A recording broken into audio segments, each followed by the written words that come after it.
wayo katono Tiolwaleero munanneetamwa bwe mbaako ne kyendaba zesikisa kinyumya songa olugambo lwankubya okuva mbuto ssebo naye olwange terwawona lwaleero kambalangire abasajja bakuno mwasusse emize emibi amuveeka mumaze okulya mwe mugenze mukkusa abakyala be bafumbira so ku mulimu gw'okola gwe wafunayo omuto omukyala n'omugattika obanga byakufumbira gwe bitaakuwoomera lwaki tomubuulira ujja n'obuwoowo obupya mu ngoye z'obwowunya omukyala n'omusattiza so nga abaganda baagera ti omukazi kyatalya kyekiwunya mbintu bye abaganda baagera ti omukazi kyatalya kyekiwunya mbintu bye abaganda baagera ti omukazi kyatalya kyekiwunya mbintu bye nga buli ti omusunsu zimba nyingiddewo okubanga ate nkusunsulira ddala taata wa Champion Gudo zeemu Alien Skin muyimbidde akayimba akalala k'okubiri agamba nti omukazi kyatalya so mbeera bwetyo bweri obubaka agamba nti abuweereza Alien Skin olw'embeera gye yeeyisaamu nti yeefuula nti muyimbi era amuyise mu bbato wabula amugambye nti ye akatabo ke yalonda ak'ennyimba kafuuka buwemu ate kalina makulu wabula ye agenda musomesa akijjemu enjawulo bingi nnyo ebyogeddwa wakati w'omukulu ono taata wa Champion Gudo nga bw'ayina amalala nga bw'ayessaawo ku mwana nga bwe yamusuula Alien Skin naye takomye awo n'agamba nti Champion Gudo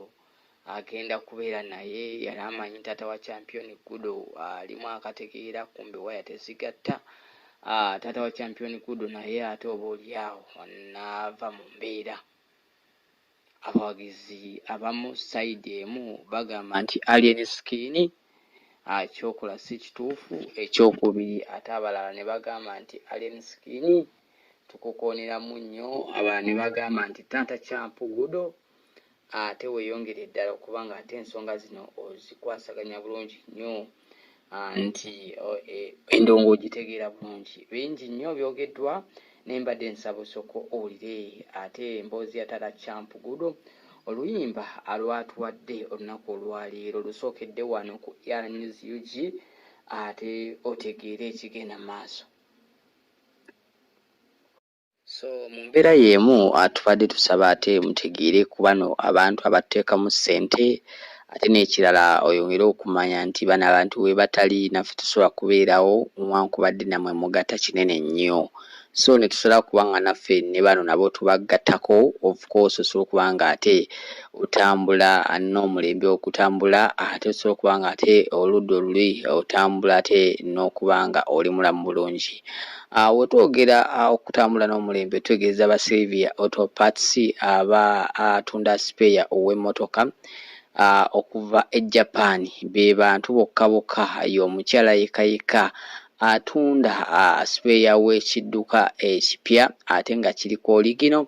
okuva e Japan bo tebatunda ebyuma feke ate po y'ensonga lwaki bakyalemeddewo mu bantu bonna abatunda spares abasangibwa Watseka mu katale of course ojja n'obuuza Sylvia Auto Parts of course oba osobola okubanga ate omufuna bulungi nnyo Sylvia Auto Parts atunda spares ow'emmotoka zonna ng'ogyeko loole ng'ogyeko magulu 10 ng'ogyeko bitipa naye emmotoka kati ezisigadde zonna ayina spare waazo so mbeera y'emu osobola okunkonako n'enkutwalayo osobola okunkona n'enkulagirirayo oba osobola okunkonako n'enkuwa ennamba y'essimu ate business neba nga ate egenda amaaso ddala so twongera kwongera ate nga tukutegeeza Abirizi Herbal Products nga CEO y'omukyala gwe bayita ssenga w'abaserebu ssenga w'abayimbi akugamba nti gwe omukyala ate eyagaziwa ennyo ate nga omwami asiba akwevuma nga watakyakuwulira jangu bakuwe akadagala ke bayita kamufunza ensonga zisooka ate nga zitambula bulungi nnyo gonna bukalu ate omwami waba agenze okulima ate alima ku lukalu ddala ddala enkumbi evaayo ng'ate yonna egise jangu bakuwe ate kamuseereza ate era bakuwe n'eddagala ery'amazzi osobola okuba nga ate ensonga zino ate eza national water ozikolako bulungi nnyo omwami asobola okuba nga akutenda ate wasukka okuba nga ate owuma. So olina infections ez'enjawulo ezikyaganye okuwona jangu byonna singa abikolako nnyo okuba nga ate otambula bulungi. Bingi nnyo byetusasobola kwogera naye namba yeri awo wansi esembyayo 14 osobola omukubirako n'omubuuza n'omugamba nti akanamba kano kajje ku ER News UG. Omukulu omusunsuzi ate akampadde antegeeza nti zino nsonga ne zino ate tuzikwasaganya. So abaami temwenyooma nti akasumuzo katono nti ate essubi lyaggwawo tokyayina ssubi jangu akoleko bambi gwe ate ensonga zisobako ate zitambula bulungi mu kisaawe tokyazaayo na ddakiika emu seconds ng'ogwa. So batonanyumirwa n'oba nga ate ogudde jangu ate akuwe ate eddagala ensonga zino zisibeko ate nga zitambula bulungi nnyo ate ogende mu kisaawe ekyenda okikube no extras otuuke ate nga ate okyayagalira ddala. So omukyala asobola okuba nga akakasa nti wamma wajja. Bingi sijja bimalayo wabula akanamba ako mbadde nsaba ate omukoonako ate osobola okuba nga ate embeera etambula bulungi nnyo. Tujja n'amalala kalo kasiita n'abasuubiza dda nti kapakati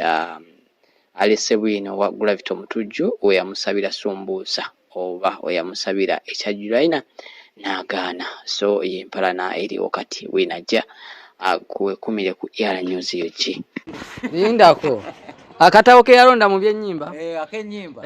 yalonda kabuwemu nga kasuula ggwanga soko mpa akapeera k'oluyimba muno nga tumaliriza akange kuweyo akapeera k'oluyimba kale kankuweyo katono naye akuba onsanze obulago si bulungi nnyo bwafulatinze mpaayo katono nkuweyo katono ti olwaleero munanneetamwa bwe mbaako nekyendaba zesikisa kinyumya songa olugambo lwankubya okuva mbuto ssebo naye olwange terwawona. Lwaleero kambalangire abasajja bakuno mwasusse emize emibi amuveeka mumaze okulya mwe mugenze mukkusa abakyala be bafumbira so ku mulimu gw'okola gwe wafunayo omuto omukyala n'omugattika obanga byakufumbira gwe bitakuwomera lwaki tomubuulira ujja n'obuwoowo obupya mu ngoye z'obwowunya omukyala n'omusattiza so nga abaganda baagera ti omukazi kyatalya kyekiwunya mbintu bye abaganda baagera ti omukazi kyatalya kyekiwunya mbintu bye abaganda baagera ti omukazi kyatalya kyekiwunya mbintu bye kekasoke tujja kweyongera omwana nja musomesa oluganda olutuufu mbantu kati olwo luyimba lwero lwakubye oba kano kalala ko kalala olwo baluyita mukazi kyatalya nako nakafumbye obufumbi lwa busungu bwa mwana